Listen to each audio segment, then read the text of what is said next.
Mario has been a gaming icon for decades, and has been in more games than can be counted. Although no year in recent memory has gone past without some type of Mario game being released. Series fans will remember the nearly decade-long drought of original Mario platformers. From 1997 to 2005, there was only one new Mario platformer released, Super Mario Sunshine. During the second part of the drought, after Sunshine's release, the mysterious Super Mario 128 was the main focus of the fanbase. No concrete information was given on the game, and eventually, series creator Shigeru Miyamoto claimed it had simply been a series of test concepts that were never intended to be an actual game. The mystery faded from memory as the Mario drought finally ended, and most people forgot about that game that had once been the center of every Mario fan's imagination. The Mario drought corresponded with a bad era for Nintendo in terms of console sales. The Nintendo 64 and the GameCube didn't have the financial success of the earlier Nintendo Entertainment System, the Super Nintendo, or the later Wii. For a very proud company that relied solely on video games to make any money, this was quite upsetting for the higher-ranking employees that were attached to the company and felt its success or failure reflected on them personally. Nintendo started working on a sequel to the 1996 Super Mario 64 shortly after the game was released, but during the late 90s it became clear that Nintendo wasn't winning the console war. The Super Mario 64 sequel was restarted from scratch, since the company believed that it was not a substantial enough improvement over the original to turn the tides of the market battle. Seeing the generally more realistic and violent games on Sony's PlayStation, the market leader, Nintendo considered making a Mario that was closer to tone with what the public seemed to want. There was quite a bit of internal conflict about how far to go with this new direction, and the new Mario was clearly not going to be ready until Nintendo's next console, which was at the time the GameCube. The only hint of this that was released to the public was a comment by Miyamoto that he thought Mario and Luigi should act more like grown-ups in their games for the then soon-to-be-released GameCube. This was, at that time, that console. The new Mario project was ultimately split into three titles: Luigi's Mansion, which reflected the darker tone that many felt the series should turn to, although it was still toned down quite a bit compared to what some Nintendo executives and developers even wanted. Super Mario Sunshine, which went in the complete opposite direction, and the last one was Pikmin, which was successful during the time of the GameCube. This inspired Pikmin, really. Super Mario 128, which is the ultimate focus here. Now, Luigi's Mansion and Pikmin were released within a year, well, if you include Super Mario Sunshine as well, of the GameCube, and Nintendo felt confident that their new system and Mario games would return them to the former glory as market leader. Now, as those familiar with any kind of gaming history, they did not. The GameCube did even worse in market share than the N64, and the mass market's taste shifted even more towards violent, realistic titles. During this period, the somber mood in Nintendo intensified, and the darker Mario project was ultimately revived. This time it was codenamed Super Mario 128. Now, it isn't exactly clear what happened at Nintendo during this period. Of course, those are all internal politics. As we know, nothing called Super Mario 128 was ever released or publicly shown. The source that revealed the internal strife in Nintendo, though, during the later N64 era, refused to discuss what was happening during the time of the GameCube's failure, but instead released a prototype of Super Mario 128 online that can actually be played on the Wii homebrew channel. In the tech demo, they put 128 Marios so they can test how the GameCube could handle games and, well, just graphical power in general. Forgotten. The following is a recollection of my time playing it, though. The game was clearly in early beta. The title screen was nothing but white text saying Super Mario 128 against a black background. There was no options menu or save selection either, and after the title screen, the game started. Bowser's laugh from Super Mario 64 looped in the background while a plain text box displayed this dialogue. Mario, I have taken Princess Peach and she will not live to see the sunrise tomorrow. Unless you take her place, you know what to do and where to go. Do not try to stop me unless you want to hasten her death. The game certainly went for this darker tone. After I made the text box go away, I was thrust right into gameplay. The first thing I noticed was Mario's character model. His body was as detailed as in Super Mario Galaxy, although a little more realistically proportioned. but his head was taken from his SM64 character model. Obviously his design wasn't exactly finished. The setting was a sky level. There was some simple platforms floating in the air. The rest of the area was just blue sky with several clouds scrolling in the background. The clouds seemed a little more realistic than the usual cartoony puffs in Mario games, and for the time at least, they were quite graphically impressive. There was no music or full voice samples from Mario, but there were sound effects, grunts when he jumped. Standard development stuff. The jumping was more subdued than in other Mario games. Mario didn't jump as high as he usually did, and he had little control over his movements in the air. The different types of jumps in every 3D Mario weren't even present. Now, I've played through the level. There was nothing especially notable about any kind of gameplay. Enemies didn't seem to have been added yet, and I just jumped from platform to platform, and ultimately it wasn't even very challenging. Now, as I had went through the level, I noticed the graphics gradually changing. The sky became more and more cloudy until it was entirely composed of clouds, and the cloud background gradually turned into this dark gray. After this, it started to rain. Now, I reached a small platform with a toad on it, and it looked like the Super Mario Galaxy model, if I had to compare. When I landed on his platform, dialogue had appeared. "We don't want you anymore, Mario. You don't belong here. Just give Bowser what he wants. Die." After the text box went away, I no longer had control of Mario. Mario just stood there for a while, then turned around and walked off the platform. His body seemed to go limp as he fell.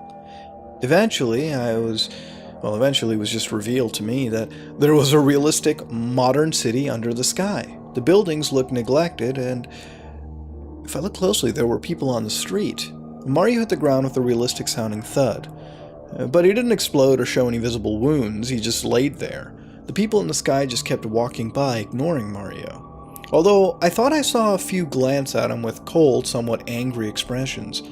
This went on for a few minutes, and eventually people stopped appearing. Mario got up, I was back in control, but he couldn't jump at all and had a reduced walking speed.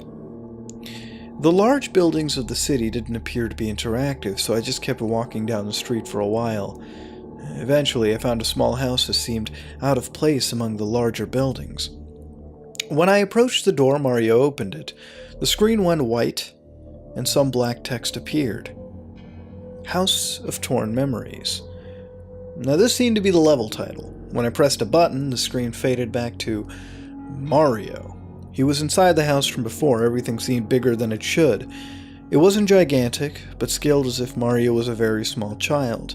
The house was filled with normal objects covered in dust and signs of neglect. There were no people on the ground floor, just things like broken lamps and rotting food. I found a door that opened to a set of stairs going down, leading to a basement. And in the basement, I found this dilapidated couch and a broken TV. However, what really caught my attention was what was on that couch. Two skeletons that appeared to belong to children, judging by their size at least. Due to the scale of the house, they were still larger than Mario. I was starting to get really disturbed at this point. Now, how would a Mario game containing this even be programmed to this extent? I went up to the skeletons and tried pressing buttons to interact with them or the television, but nothing seemed to happen. I was about to turn around and look elsewhere, when I was nearly scared to death by this deafeningly loud crash from the game. What appeared to be Bowser seemed to have broken through the floor from below and landed in front of Mario. I say appeared to be because this was nothing like the way Bowser is usually even rendered. The reptilian monster in the game had Bowser's basic brownish yellow and green color pattern, but looked far more threatening than any Bowser model I had ever seen before. It was not proportioned like the Bowser I knew. Its arms and legs were far longer in relation to its body and ended in razor-sharp claws. The green shell didn't look like it had spikes glued on, but they were more jagged and organic looking, with the same dark green color the rest of the shell had. The face had small but intense pure black eyes, and a mouth full of jagged teeth that took up far more of the face than it really should have. Mario was cowering in fear from this thing. A dialogue box appeared. "You've kept me waiting long enough, Mario. I will taste flesh soon. Will you finally surrender, or does Peach have to die?" I still didn't have control. Mario just stood there, shivering for several seconds before nodding his head. Bowser impaled Mario with his claws. There wasn't any blood, but it was clear from the animation and sound effects that the sharp digits of Bowser's hands had in fact gone through Mario's body. Now in one swift motion, Bowser dragged Mario up to his face and bit his head off. Again, there was no blood or graphic detail left behind on Mario's neck, and just Mario's character model being destroyed. 128 Marios spawned and the game teleported Mario back to the graveyard/house. The screen faded to black and white text, another level named appeared. Mario's Eternal Home. Mario's character model was whole again when the level started.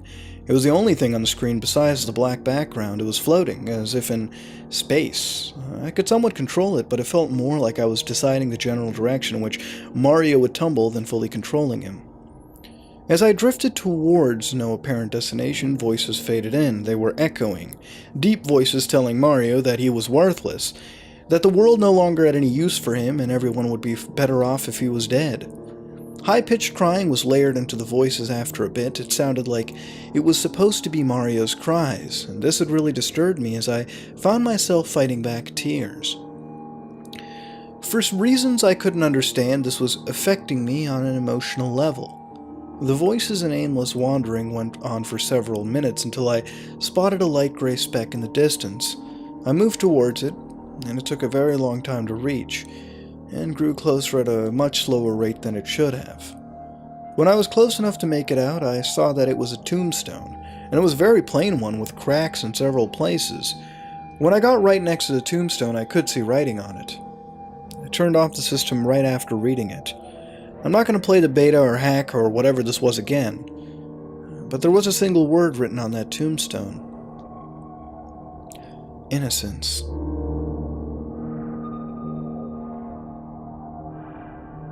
Ladies and gentlemen, that was a return to the gaming creepypastas. I know we looked at a lot of regular, real-world type creepypastas, but the gaming ones is generally what we, at least, are known for. Now, this was a little bit of a good and a bad gaming creepypasta. Now, let me tell you what was good about it. Again, it was based on a real-life gaming situation known as Super Mario 128. Now, of course, this creepypasta takes a lot of liberties in explaining it, and of course, that goes into the bad side of it. But first, I do have to explain what is, in fact, Super Mario 128. So for those of you who don't know what Super Mario 128 is, it is in fact a technical demonstration for the Nintendo GameCube. Now, technical demonstrations are incredibly common. You know, they're there for investors to see the product, the scope of the product, the potential for a certain product, and also for the creator of the product, you know, Nintendo, to show the public just how capable their product may be. So, for example, multiple tech demos come out for Nintendo games. In fact, there are games that are made just for technical demonstration purposes. Typically, these games would be the launch titles that come out for the system. Case in point, let's say Killzone Shadowfall for the PS4. While it is a game, it's showcased more as a technical demonstration, you would say, to showcase the actual strength of that system. Now, of course, afterwards, as I just told you what a technical demonstration really is, Super Mario 128 was an actual thing. It was an actual technical demonstration that was showcased at one point during Space World 2000. Basically, what it essentially was 128, a bunch of Mario characters appeared on the screen, and of course this was to show the technical prowess of the GameCube. Now, the quotes that were mentioned here with Miyamoto, some of them are a little weird. One quote, which is in particular, that wasn't mentioned over here at least, was at one point Miyamoto did in fact say that Super Mario 128 was in fact released. The one that was used over here was that Mario should act older, which I've never seen anywhere. I don't know if I have a concrete proof of that. But regardless, the thing is that at one point Miyamoto did in fact tell us that we had played the technical demonstration of Super Mario 128, and the way we played it was in fact in the game Pikmin. Now, of course, 128's technical demonstration made its way into a lot of other games. For example, Super Mario Sunshine and Luigi's Mansion used the, at least visual assetry, the visual styles of the games, or the technical demonstrations in question, and in fact used many of their rendering techniques. But the 128 Marios, or at least the many amounts of Marios in the technical demonstration, which was a feature called Rapid Generation. was actually used in Pikmin. For those of you who've never played Pikmin, it's a RTS style game from Nintendo, very casual heavy, but of course it is a pretty serious game when you get into it. Pikmin uses that to an extent to create a large amount of Pikmin. Multiple colors and whatnot, but that's essentially what that was. So basically Super Mario 128, the rapid generation feature was actually taken from that tech demo, and that's, you know, what led into Pikmin. And in that case, the creepypasta, you know, is pretty on point there. Now, of course, that was essentially Super Mario 128. It was a technical demonstration, but again, features from it really did make its way to multiple Nintendo games, and you can actually look up the Super Mario 128 like E3, or not the E3, but the Space World 2000 reveal or the showcase, like the actual video of it, and it is pretty impressive for the time, especially considering that, you know, at the time it was in fact a massive leap over its predecessor. So congratulations to Nintendo for actually, you know, really paving the way for that. And of course, as time moves on, we see things get better, you know, all the way up to the Wii U. So essentially that was Super Mario 128. It was a very interesting technical demonstration for the Nintendo GameCube. Now, as far as this creepypasta goes, this is where sort of the bad side comes out of it. Now, while I do love when creepypasta, especially gaming ones, focus on these real-life events, and they mix it with the internal politics of a company, or, you know, they elaborate on what this thing could be, where, for example, Super Mario 128, where we don't really have a whole lot of internal, like, documentation on it, or we don't really have a whole lot of stuff with it. You can really create your own universe, you can create your own sort of fan fiction, I guess you could say, without coming off super absurd. But over here, the problem is it doesn't really do that, because it details, while of course the game from a technical perspective makes sense, you know, the Super Mario 128, it's not like it's telling us that Mario's being ripped in half. It all looks like something that could be rendered on the GameCube, you know, something that could be rendered in Super Mario Sunshine's engine, for God's sake. Even down to the point where you could have Super Mario Galaxy level renderings, even though it's a little weird considering you know, if this tech demo was developed in the past, they were using some of the Galaxy assets, which was released. It's a little weird in terms of its time framing, which is one point against it. The other point is that releasing the demo, the technical, which by the way, as far as I know, does not exist anywhere outside of Nintendo Vaults, is available as a Wii shop channel for homebrewed Wiis, which I've never seen anywhere. And I was really into the Wii homebrew community for a while, so I don't know where the creepypasta was going with that in particular. But as you go on further and further, Super Mario 128 essentially is an interesting creepypasta based on a very interesting technical demonstration, which I highly advise that people go out and check, because it is a nice feat of engineering created by Nintendo for the GameCube, especially for the time it was released, at least the year 2000, for God's sake. And the creepypasta, again, it did its part, but I feel like it should have grounded itself a little more within what Super Mario 128 was. And if you're going to focus on external politics or internal politics within Nintendo, or any company for that matter, you've got to make it sound realistic. By telling us that Nintendo would develop something dark and then develop a game that in itself is dark, focusing on the death of Princess Peach and other very cryptic and spooky elements, and of course Nintendo isn't immune to it, we've seen spooky cryptic elements in their games, but to create something like this, even internally, and to the stage that it was developed at, which at one point was actually told by the creepypasta why this would occur, is just weird, especially for Nintendo. I mean, it would make sense if another company did it for their property. But for Nintendo, a company that has really always been family friendly, and even when they develop a console such as the Wii U, which targets a core audience, is still a console that is ultimately very family friendly, it's just weird to think that Nintendo could have done that. And even if they have a build like this somewhere in their offices for a darker Mario game, I don't think it's anywhere close to what this creepypasta detailed, which is just something that ultimately kills the immersion. But again, it's not bad enough to completely ruin it for you. I did enjoy this one. I did like this. It wasn't as great as some of the other gaming creepypastas, but you know what? They all can't be perfect. They all can't be great, but this one, you know, is still pretty good. And I gotta say, as one thing, it did really spark up my interest in canceled video games. Video games are just never released, so I got to read up more about Super Mario 128, and honestly, I'd like to see more creepypastas about video games and their unreleased forms. That's been another episode of Haunted Gaming. Yes, Haunted Gaming, part of Creepypastas, another gaming creepypasta, and an interesting one. Let me know what you think about Super Mario 128. Let me know what you think about the story. Let me know what you would change it. Let me know what you change or what you would rate it in the comment section below. This is me, Mudahar. If you like what you saw, please like, comment, and subscribe. Dislike if you dislike it. I am out.